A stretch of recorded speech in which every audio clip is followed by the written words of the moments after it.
We walked for about 15 minutes. We saw interesting shells, smooth stones, and small crabs running across the sand. I picked up some beautiful shells. They had different colors, white, pink, and brown. I wanted to keep them as souvenirs. Tom found a starfish. It was small, orange, and still alive. We looked at it for a minute, then put it back in the water gently. We continued walking and talking. Tom told me funny stories about his work. I laughed so much my stomach hurt.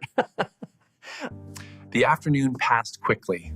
Time flies when you're having fun with good friends in beautiful places. Around 4 o'clock, we decided to swim one more time before leaving. The water was warmer now than in the morning. This time we swam even longer. We splashed water at each other and acted like little kids. It was hilarious. Some dolphins appeared in the distance. We could see them jumping out of the water. It was an amazing sight. Look, Tom, dolphins! We stopped swimming and just watched them. Nature is truly beautiful. The dolphins stayed for about 5 minutes, then they swam away. We felt lucky to have seen them. It was magical. After that incredible moment, we went back to our spot. We packed our things slowly. We didn't want to leave. We shook the sand off our towels, put everything back in our bags, and took one last look at the ocean. Today was perfect, Tom said. I agreed completely. Yes, absolutely perfect. We should do this more often. We walked back to the parking lot. My legs felt tired from all the walking and swimming. Good tired, not bad tired. We got in the car and started driving home. The sun was lower in the sky now. Sunset was coming soon. During the drive home, we were quieter than before. We were both tired, but very happy and satisfied. Tom dropped me off at my house. Thanks for today, Tom. I had an amazing time. Me too. Let's do it again soon. Have a good evening, James. I went inside my house, put my bag down, and immediately took a warm shower. The shower felt wonderful after the salty ocean water. After showering, I made myself a simple dinner. I was too tired to cook anything complicated, just pasta and vegetables. While eating, I looked at the photos I took at the beach on my phone. They brought back all the happy memories. I sent some photos to Tom and to my family. Everyone replied saying how nice the beach looked and how happy I seemed. After dinner, I felt extremely tired. The sun, swimming, and walking had used all my energy. I needed rest. I brushed my teeth, changed into my pajamas, and got into bed. My bed felt so comfortable after the long day. I lay there thinking about the day. The beautiful beach, the cold water, the dolphins, the laughter with Tom, everything was perfect. I realized something important. Simple days like this, spent with good friends in nature, are the best days. They make life meaningful. Within 5 minutes, I fell asleep. I slept deeply and dreamed about the ocean, the waves, and the happy dolphins jumping. So, did you understand my story? Could you follow along? I hope you understood most of it. Keep practicing your English. Hello, everyone. My name is Steve, and this is English with Sophia YouTube channel. Are you ready for a listening challenge? Let's see if you can understand this entire story. I'm 27 years old. This is a true story about my big adventure that happened last year. Last spring, I made a life-changing decision. I decided to move to a new city for a better job opportunity. I had lived in my hometown my entire life. Leaving was scary, but I knew I needed this change badly. The new city was called Riverside. It was 300 miles away from my hometown, very far from my family and friends. On moving day, I packed all my belongings into boxes: clothes, books, dishes, photos, and memories. Everything I owned. My parents helped me load everything into a moving truck. My mom was crying. She didn't want me to leave. Don't worry, Mom, I said softly. I'll call you every day. I promise. This isn't goodbye forever. Just see you later. Be brave, Steve. You're going to do great things. We believe in you completely. Make us proud, son. I got into my car and started driving. In my mirror, I saw my parents waving goodbye. My heart felt heavy. The drive took 5 hours. I listened to music, drank coffee, and thought about my new life ahead. So many mixed emotions. Finally, I arrived in Riverside. The city looked modern and busy. Tall glass buildings everywhere, cars honking constantly, people rushing around. I drove to my new apartment building. It was a 10-story building made of red brick. It looked nice, clean, and welcoming. I parked my car and went inside. The lobby had marble floors and a big chandelier hanging from the ceiling. Very fancy. I took the elevator to the 7th floor. My apartment was number 703. I unlocked the door nervously with shaking hands. The apartment was empty and quiet. Sunlight came through the windows. The wooden floors were shiny. It felt strange but exciting. I had 3 rooms, a bedroom, a living room, and a kitchen, plus 1 bathroom. Perfect size for one person like me. The moving truck arrived 30 minutes later. 2 strong men carried all my boxes upstairs. They worked very quickly and efficiently. After they left, I stood alone, surrounded by boxes everywhere. Okay, Steve, I told myself. Time to start unpacking everything now. I unpacked for 6 hours straight without stopping. I organized my clothes in the closet, arranged books on shelves, and hung pictures on walls. By evening, I was completely exhausted. My back hurt, my arms hurt, everything hurt. But my apartment was starting to look like home. I realized I hadn't eaten anything all day. I was starving. But I had no food in my apartment yet. Nothing at all. I decided to go outside and find a restaurant. Time to explore my new neighborhood and find something delicious to eat. I walked down the street looking at different places. There were Italian restaurants, Chinese restaurants, burger places, and coffee shops on every corner. I chose a small Italian restaurant called Mama Rosa's. It looked cozy and smelled amazing. My stomach was growling very loudly. Yes, I just moved to Riverside today. This is my first meal in the city. I'm Steve, by the way. Oh, how wonderful. Welcome to Riverside, Steve. Then you must try our special lasagna. It's the best in town. Trust me completely. I ordered the lasagna and a glass of cold lemonade. While waiting, I looked around. The restaurant had checkered tablecloths and soft Italian music playing. Yes, please. The food arrived quickly. The lasagna looked incredible. Cheese bubbling on top, rich tomatoes, layers of pasta. I took my first bite. Oh my goodness. It was absolutely delicious. The best lasagna I had ever tasted in my entire life. While eating, another customer sat at the table next to mine.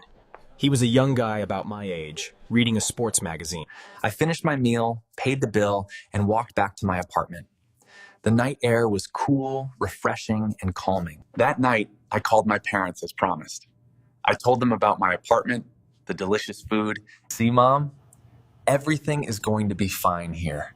You don't need to worry about me so much. I'm okay. My first night in the new apartment was strange. Different sounds, different shadows, different feelings everywhere. But I felt hopeful and excited about tomorrow. The next morning, I woke up early. Today was my first day at my new job. I felt nervous and excited at the same time. I chose my outfit carefully, professional but comfortable. Black pants, white blouse, and my favorite blazer. I looked good and confident. I ate a quick breakfast, toast with peanut butter and a cup of strong black coffee. I needed lots of energy for this important day. The office building was downtown, 20 minutes away by car. I left extra early because I absolutely didn't want to be late. I arrived with 15 minutes to spare. Perfect timing. The building was huge and modern, with glass walls and a beautiful fountain outside the entrance. I went to the reception desk. Good morning. I'm Steve Morrison. Today is my first day. I'm starting in the marketing department on the 5th floor. Welcome, Steve. Let me call your manager right now. Please have a seat and wait just one moment. 5 minutes later, a tall man in a gray suit approached me. Steve, I'm Robert Johnson, your manager. Welcome to our team. Great to meet you. Robert showed me around the office. Open workspace, modern computers, comfortable ergonomic chairs, a break room with free coffee and snacks. Very impressive setup. My desk was near a large window with an amazing view of the city. I could see buildings, trees, and the beautiful river. Absolutely beautiful. Robert explained my responsibilities clearly. I would work on social media campaigns, create marketing content, and analyze data.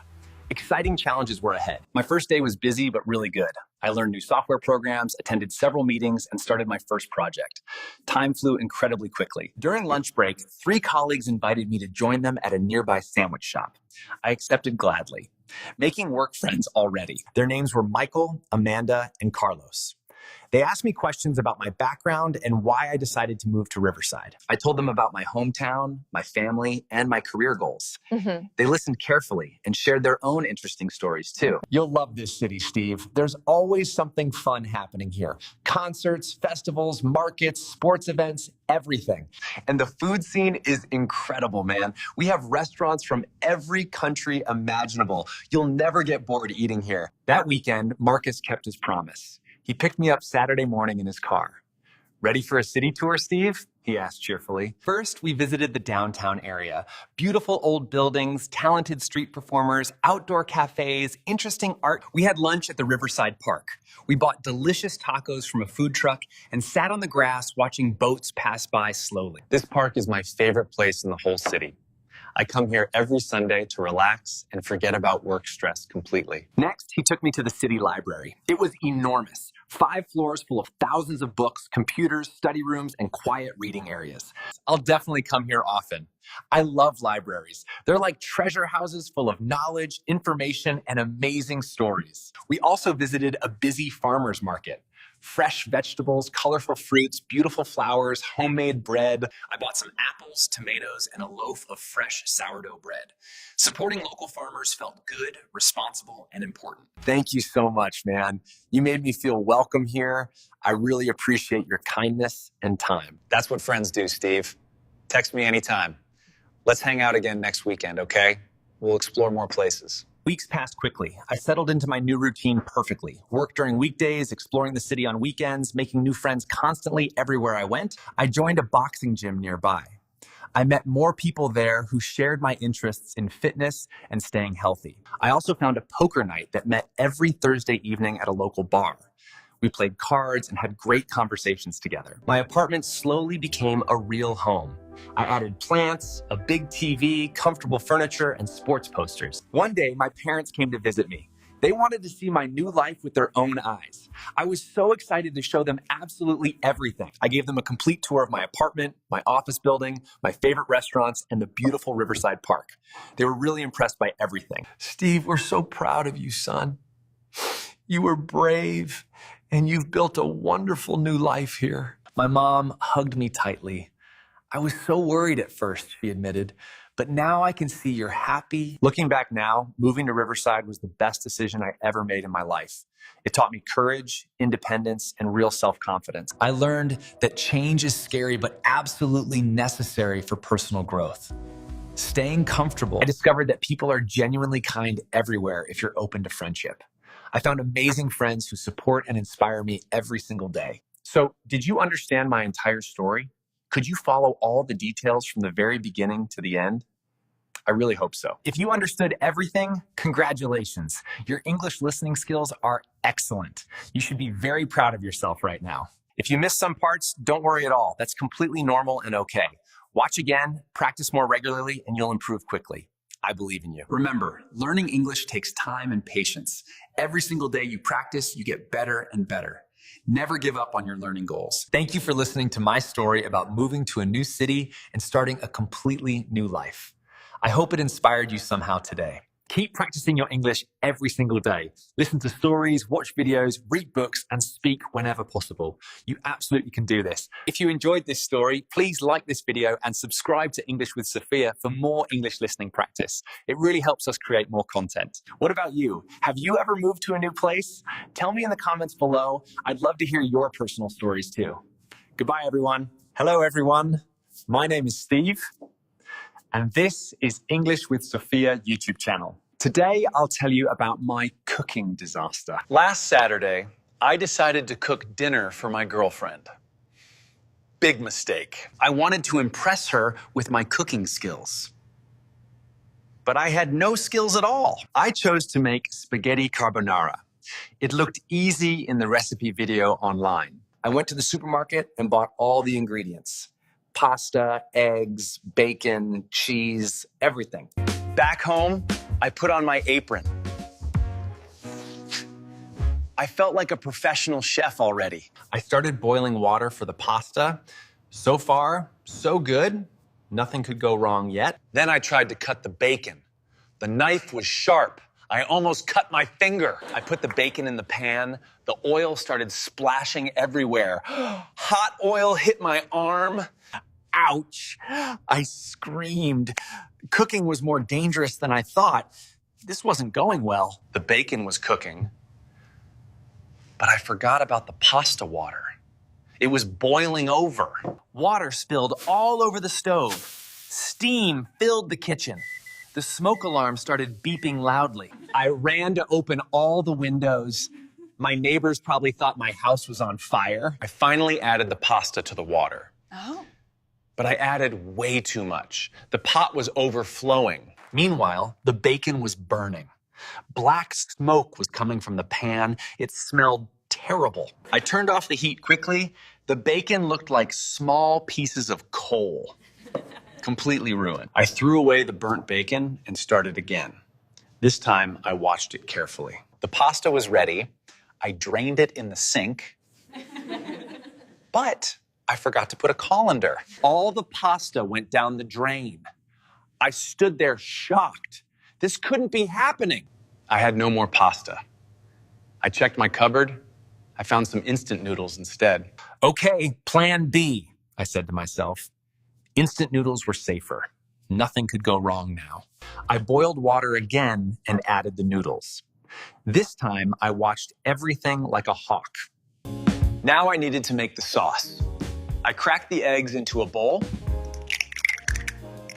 but I cracked them too hard. Pieces of eggshell fell into the bowl. Great. I tried to pick out the shells. It took forever. My fingers were covered in egg. I added cheese to the eggs, but I added too much. The mixture looked thick and weird. The doorbell rang. My girlfriend was here. I started panicking. The kitchen was a disaster zone. Just a minute. Dirty dishes everywhere, food on the floor. I quickly tried to clean up. I threw everything into the sink and cabinets. No time for proper cleaning. I opened the door. She smiled at me. "Something smells interesting," she said politely, trying not to laugh. I cooked dinner for you, I announced proudly. She looked surprised and a bit worried. We went to the kitchen. She saw the mess. Her eyes went wide. She tried not to laugh. "It's lovely that you tried," she said sweetly. But I could see she was holding back laughter. I served the noodles with the egg sauce. It looked awful, like something from a horror movie. She took one bite. Her face said everything. It tasted as bad as it looked. Steve, this is, creative. Creative.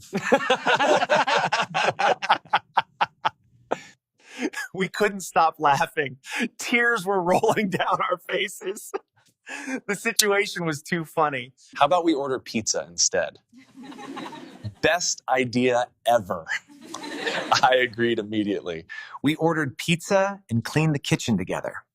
She told me funny cooking disaster stories too. That night, I learned 2 important lessons. First, cooking is harder than it looks on YouTube. We still laugh about that night. Now she teaches me cooking. I'm getting better slowly. So, did you understand my cooking disaster story? Could you follow everything I said? I hope this story made you smile. Remember, everyone has embarrassing moments. That's life. Thanks for watching English with Sophia. Subscribe for more stories from me, Steve. Comment below about your cooking disasters.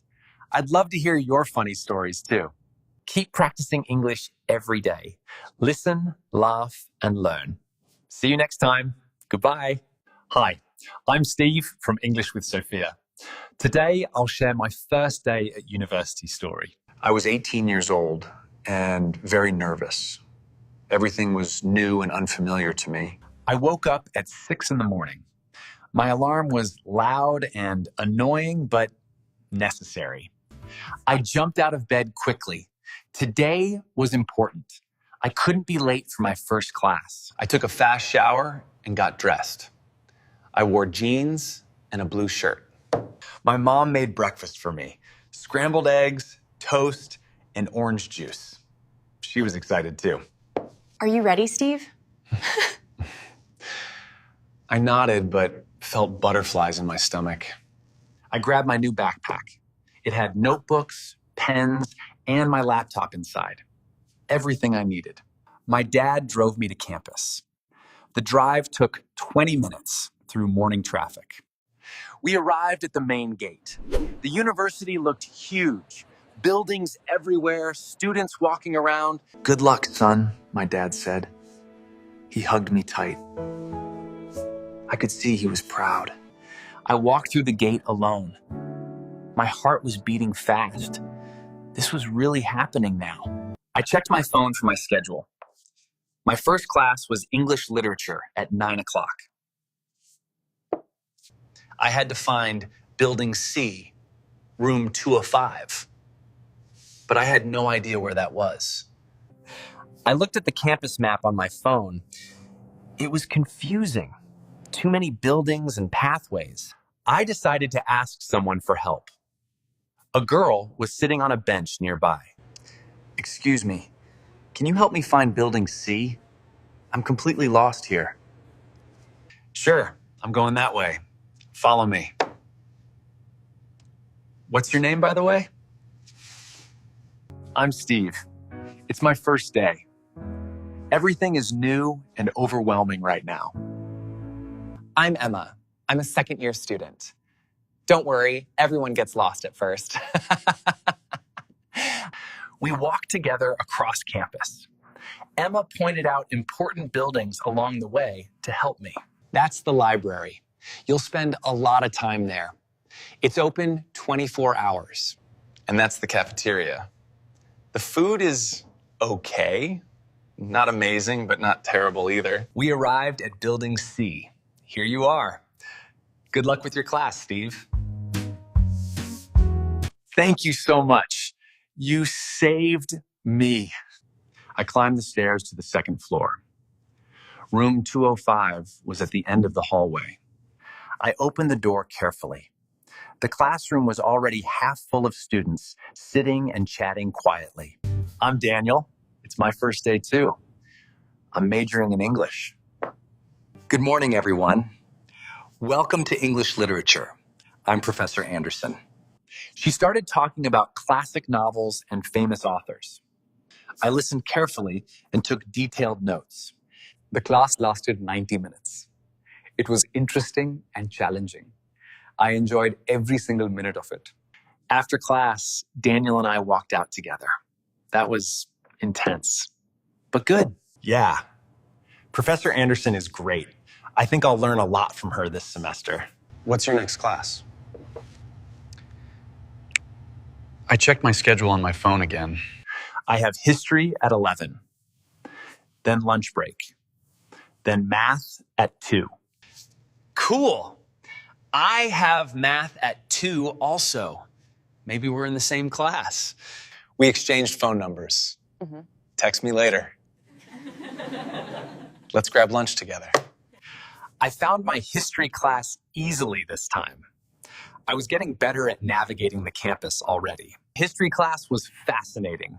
We discussed ancient civilizations and world wars. Time flew by so quickly. At lunchtime, I met Daniel at the cafeteria. The place was crowded and noisy with students. We got pizza and soda. We sat outside under a tree. The weather was perfect and sunny. So, how are you finding university life so far? It's different from high school. More freedom, but also more responsibility, you know? Exactly. No one tells you what to do. You have to manage everything yourself now. We talked about our hometowns, families, hobbies, and future dreams. We had a lot in common, surprisingly. After lunch, we went to math class together. Turns out we were indeed in the same class. The math professor was strict but fair. He explained calculus clearly. I understood most of the concepts. Class ended at 3:30. My first day was officially over. I felt tired but happy and accomplished. Great first day, Steve. See you tomorrow. Yeah, see you tomorrow. Thanks for being friendly today. It really helped me feel comfortable. My dad picked me up. How was it? He asked eagerly as I got in the car. Amazing. I met cool people, the classes were interesting, and I didn't get lost. We drove home. I told my dad everything about my professors, classes, and my new friend Daniel. At home, my mom had prepared my favorite dinner, chicken, rice, and vegetables. I was starving. During dinner, I shared all my stories. My parents listened carefully and asked many questions. After dinner, I went to my room. I organized my notes and checked tomorrow's schedule carefully. I had 3 classes tomorrow: biology, psychology, and creative writing. Another exciting day ahead of me. I called my best friend from high school. I told him about university. He was starting next week. You'll love it, man. Just be yourself and talk to people. Everyone is friendly. Before sleeping, I reviewed today's notes. I wanted to stay organized from day 1 of the semester. I thought about everything that happened, from feeling nervous to making friends. What an incredible journey. I realized university was about more than classes. It was about growth, independence, and new experiences. I felt grateful for Emma's help, Daniel's friendship, and my supportive professors. Everyone was so welcoming. I lay in bed feeling excited about tomorrow. What adventures would the second day bring? I closed my eyes and smiled. University life had started perfectly. I was ready for everything ahead. That night, I slept deeply and peacefully. No more nervousness, just confidence and happy anticipation for tomorrow. My first day taught me something important. New beginnings are scary, but also full of amazing possibilities. So, did you understand my university story? Could you follow everything I said from start to finish? If you understood most of it, great job. Your English listening skills are really improving day by day. If some parts were difficult, don't worry. Watch again and practice. You'll get better with time. Remember, learning English is like my first day at university. Scary at first, but wonderful with practice. Thank you for listening to my story here on English with Sophia. I hope you enjoyed it. Subscribe to English with Sophia for more stories from me, Steve. I'll share more adventures soon. Comment below about your first day at school or university.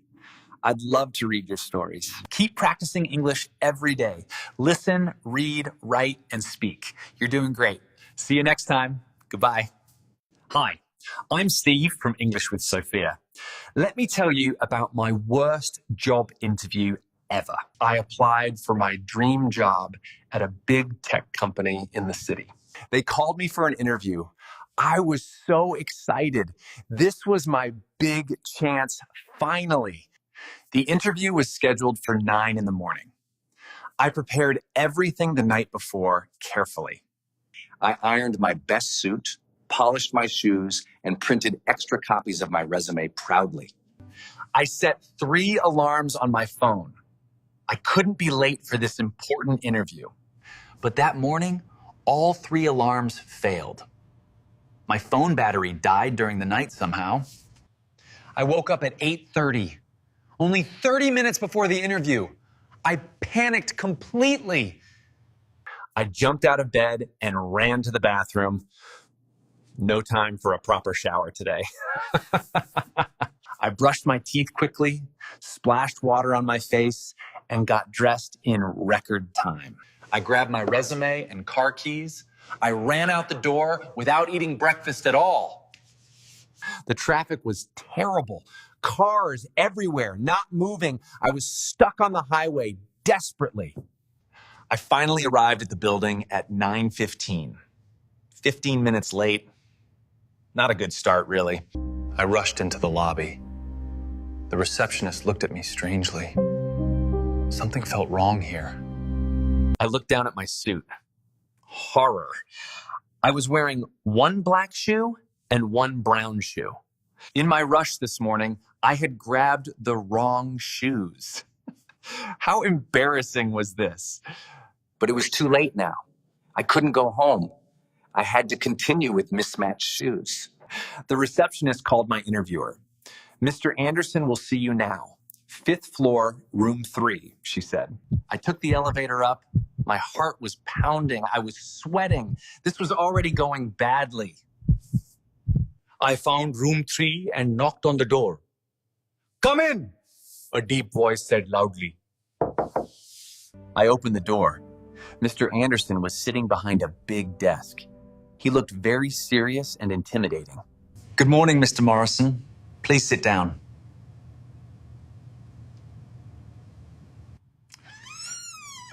I sat down and immediately my chair made a loud squeaking noise. Everyone in the room heard it. Sorry I'm late. Traffic was bad. Tell me about yourself, he began. I started talking about my education and work experience confidently. But then my stomach growled loudly.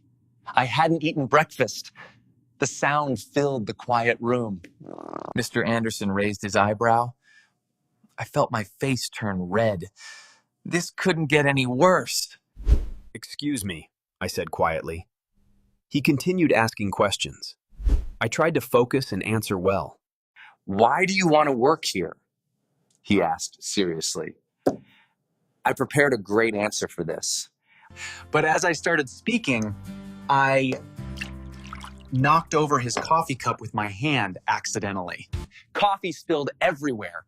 On his desk, on my resume, on important papers. What a disaster this was. I'm so sorry.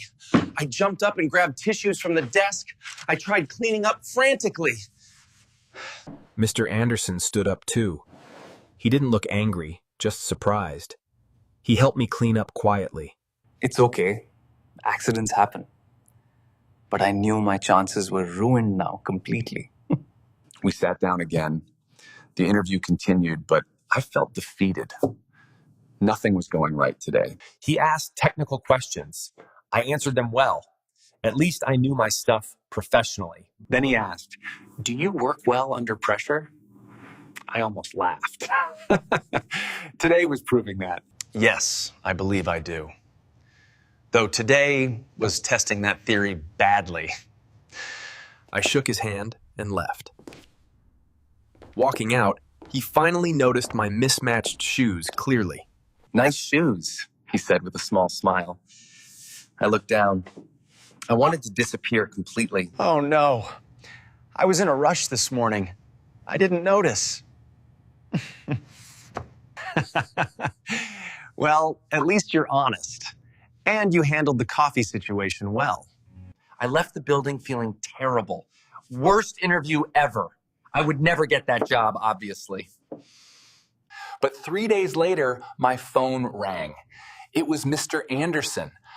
I couldn't believe it at all. "Steve, we'd like to offer you the position," he said. I was speechless. Was this real? "You showed grace under pressure. Despite the chaos, you stayed professional. That's what we need here." I accepted the job immediately. I couldn't believe my luck. Dreams do come true sometimes. I've been working there for 2 years now. Mr. Anderson became my mentor and friend eventually. He still jokes about my mismatched shoes and the coffee incident. We laugh about it often. That day taught me important lessons. First, always check your outfit before leaving home carefully. Second, charge your phone before important days. Third, how you handle mistakes matters more than the mistakes. So, did you understand my embarrassing interview story? Could you follow everything I described clearly? Remember, everyone has bad days and embarrassing moments. What matters is how you handle them. Thanks for watching English with Sophia. I'm Steve, and I hope this story made you smile. Subscribe for more real-life stories. Comment about your embarrassing interview moments below. See you next time. Hi, I'm Steve from English with Sophia. Today's story is about getting lost at the airport. Last summer, I flew to Spain for my first international trip ever. I was so excited. I had never traveled abroad before. Everything was new and a bit scary for me, honestly. I arrived at the airport 3 hours early. I wanted to have plenty of time, obviously. The airport was massive. 5 terminals, hundreds of gates, thousands of people everywhere. It was overwhelming completely. I checked in at the counter and got my boarding pass. So far, everything was going smoothly. Gate B47, the lady said.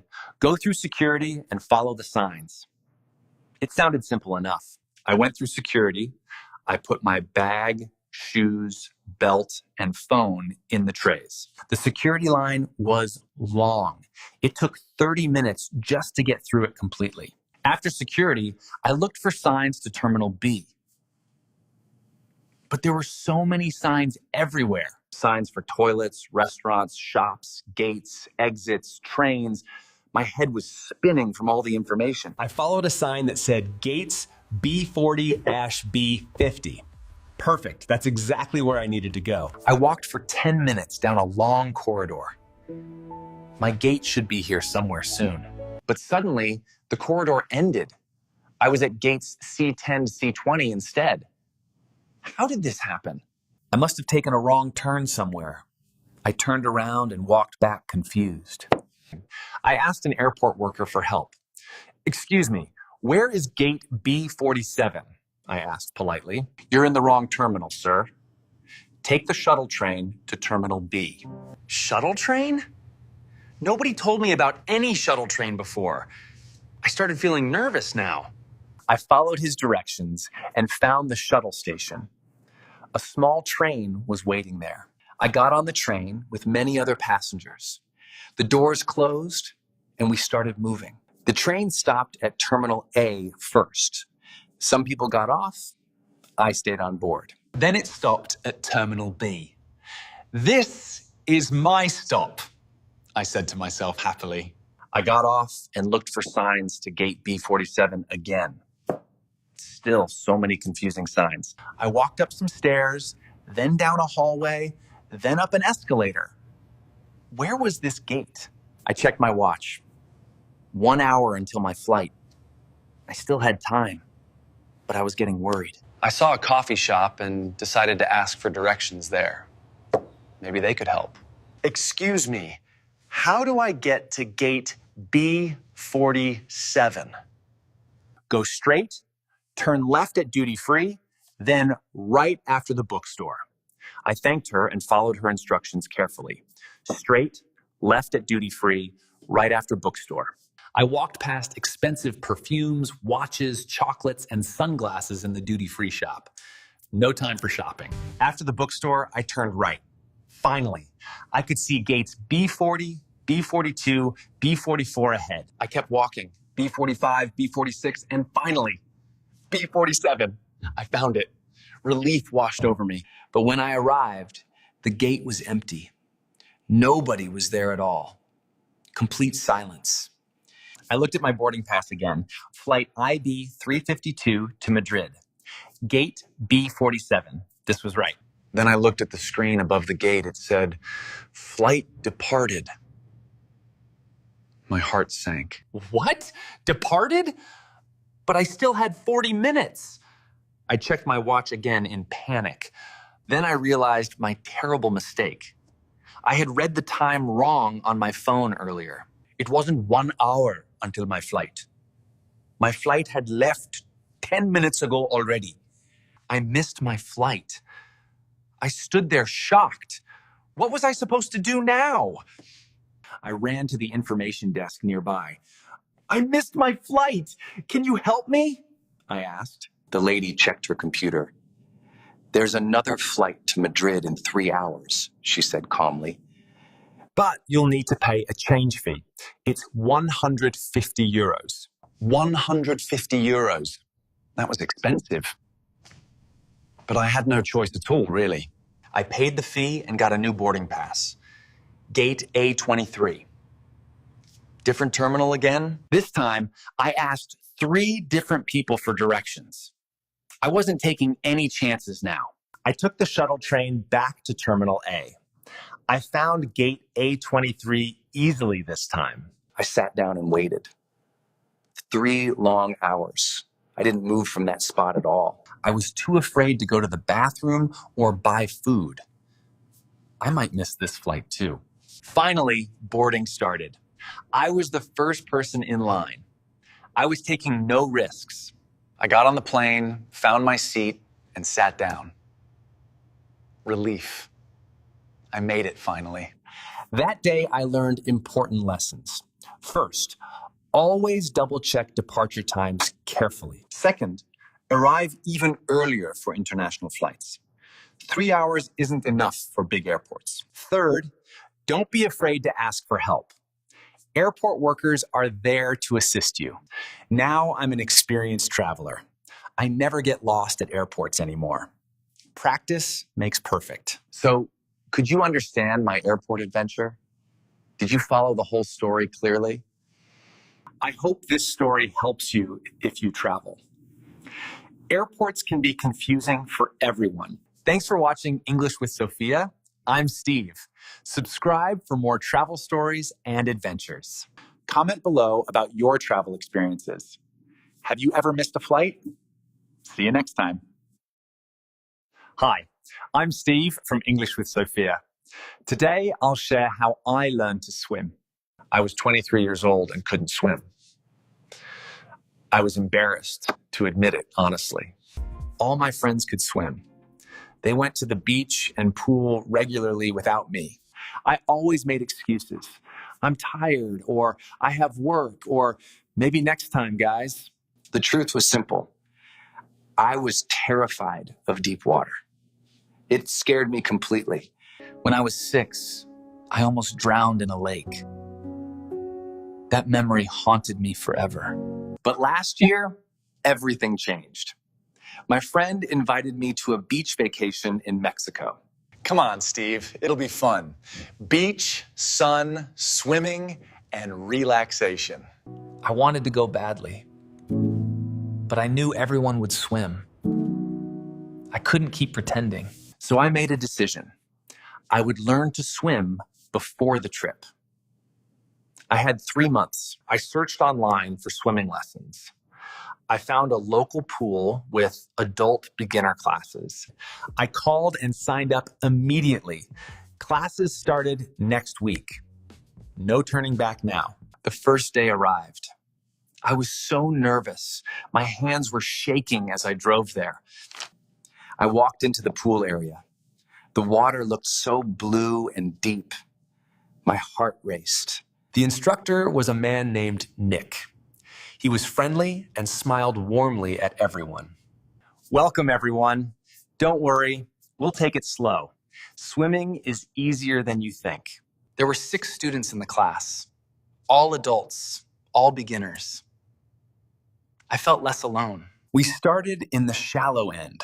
The water was only 3 feet deep here.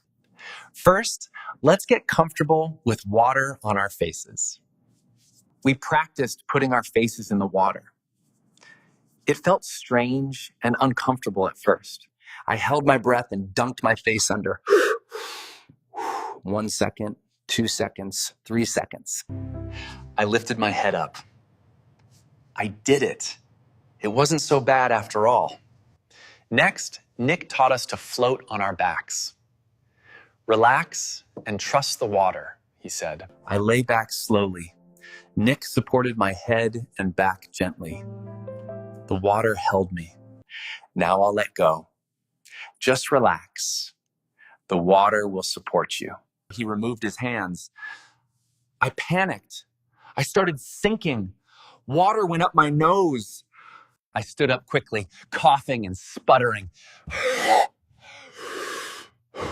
This was harder than it looked. It's okay, Steve. Everyone struggles at first. Try again. You can do this. I tried 5 more times. Each time, I got a little better. Progress was happening. By the end of the first lesson, I could float for 10 seconds. Small victory.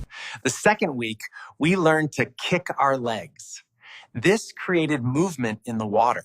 We held the pool edge and kicked.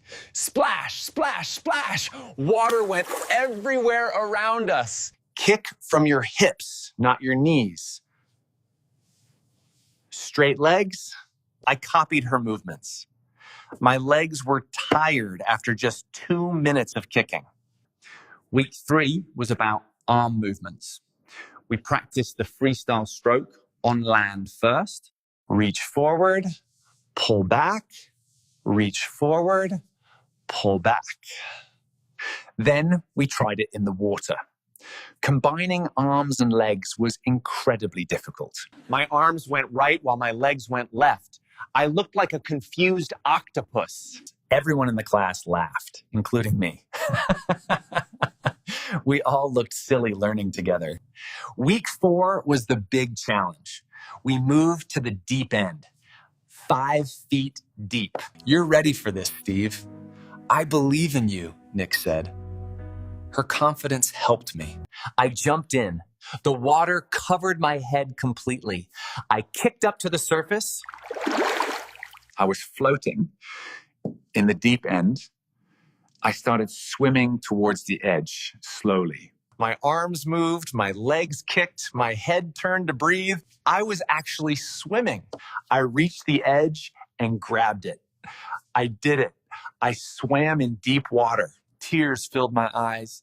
After 17 years of fear, I could finally swim.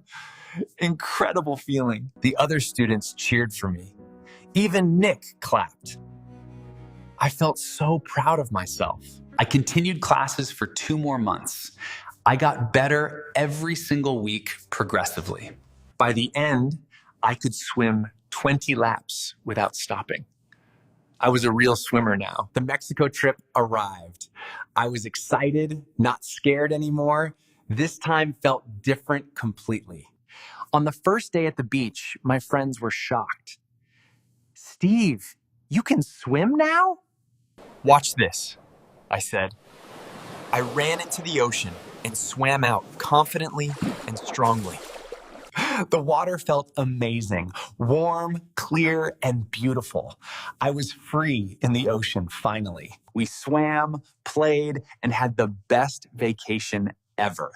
I didn't miss a single moment. Age doesn't matter. What matters is having courage to start and patience to continue practicing. So, could you understand my swimming story?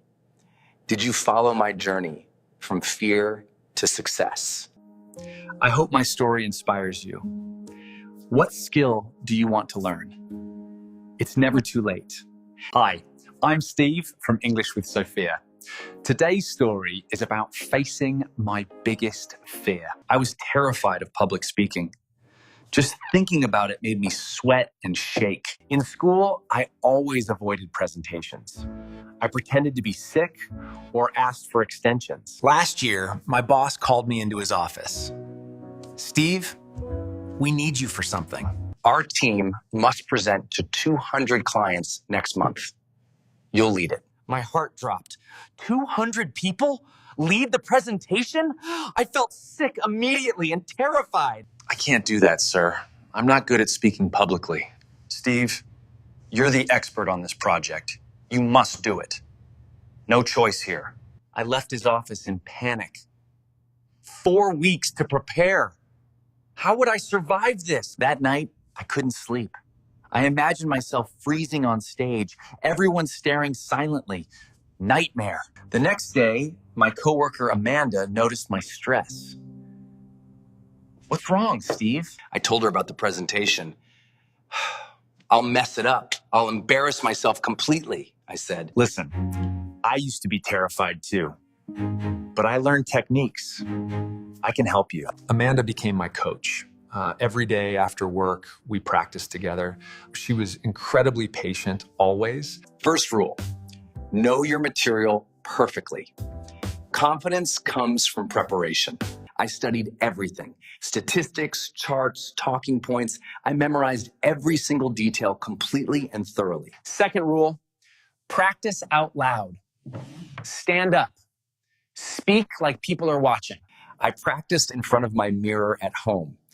It felt silly, but helped significantly. Amanda recorded me on video. Watch yourself. See what you do when nervous, she suggested. I watched the video. I touched my face constantly, avoided eye contact, and spoke too fast. Now you know what to fix. Do it again, slower this time. Week by week, I improved. My voice got steadier. My posture got better. Confidence grew slowly. Third rule, breathe deeply. When nervous, we forget to breathe properly. I practiced breathing exercises daily. In through the nose, out through the mouth. Simple, but effective. Fourth rule, make eye contact. Pick friendly faces in the audience. Talk to them, she advised. Amanda brought colleagues to watch me practice. Small audience first, building up gradually and carefully over time. 5 people watched, then 10, then 20. Each time got easier. Progress was definitely happening now. The week before the presentation arrived, I was still nervous, but felt more prepared now. You're ready, Steve. You know this material better than anyone else does. Believe in yourself. The night before, I couldn't eat dinner. My stomach was in knots. Anxiety was overwhelming me. I called my mom. What if I fail? What if I freeze up there? I asked. Steve, you've worked so hard. Just do your best. That's all anyone can ask. Presentation day arrived. I wore my best suit. I checked my slides 10 times already. We arrived at the convention center. It was huge. The auditorium had rows and rows of seats. People started filling the seats. 50, 100, 150. My hands were shaking badly now. Amanda squeezed my shoulder. Breathe. You've got this. I believe in you completely, she whispered encouragingly. Please welcome Steve Morrison. Thank you so much. It's great to be here. I walked on stage. The lights were bright. 200 faces stared at me expectantly. I stood at the podium. Deep breath. In through nose, out through mouth. Okay? Good morning, everyone. Thank you for being here today. I clicked to the first slide. I knew this information perfectly. I'd practiced hundreds of times. I found a friendly face in the audience, an older woman smiling at me warmly and encouragingly. I spoke to her, then to another friendly face, then another. It felt like conversations now. 5 minutes passed, then 10. I was actually doing it, speaking without freezing up completely. People were nodding, taking notes, listening carefully. They were engaged. This was working out well, surprisingly. Halfway through, I made a joke. People laughed. I relaxed even more. This felt good. The 30 minutes flew by quickly. I covered everything. Charts, data, conclusions. All perfectly explained. Destra Pratis, Aramiston Arboretribotis. Thank you for your attention. Any questions? Hands went up everywhere. People asked questions. I answered each one clearly and professionally. I knew this. The presentation ended. The audience clapped loudly. Some even stood up. A standing ovation for me. I walked off Stag. Amanda hugged me tight. You did it! I'm so proud. Excellent work, Steve. Clients were impressed. Yeah. Well done today. I couldn't believe it. I faced my biggest fear and survived.